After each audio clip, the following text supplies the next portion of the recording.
So far-right extremism has at its core the rejection of the other. Earlier this year, the owner of an eatery uploaded a video of a well-dressed man in office attire throwing the rainbow LGBT pride flag at staff members. The flag was placed at the shop front. The man allegedly told staff members, one of whom was hearing impaired, to, I quote, go to hell, and accused them of being the kind of people who, I quote again, destroy Singapore.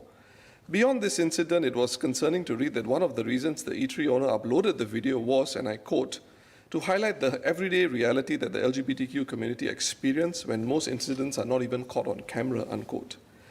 I am aware Minister for Home Affairs in particular has spoken up about the state's intolerance of acts perpetrated against the LGBTQ community.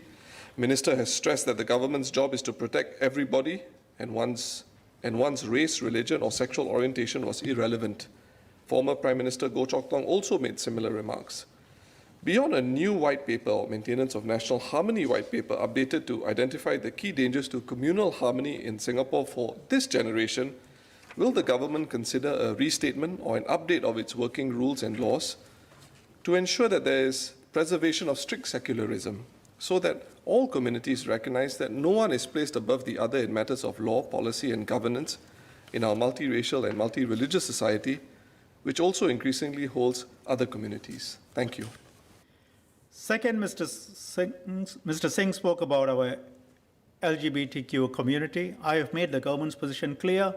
The amendments to the Maintenance of Religious Harmony Act, MRHA, make it an offense to urge violence on the grounds of religion or religious belief against any person or group.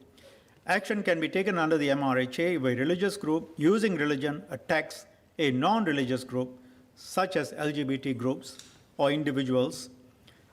Equally, if a religious group or its member is attacked by non-religious persons or groups, say LGBT, action can also be taken. Law is even-handed in this context.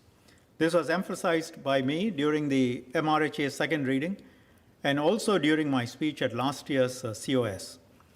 Regardless of which community, what your social, religious, or sexual beliefs are, everyone will be protected here, and I have said so categorically. LGBTQ persons, non-LGBTQ persons, we are all equal. We are not any lesser by reason of our sexual preferences. And if anyone stirs hate speech, either for or against any sexual or religious community, we will take action. Doesn't mean action will be taken on every occasion. Police will use their discretion, assess the context. We have set out our position. If Mr. Singh thinks that there should be any change or variation to this position, I will be happy to hear from him.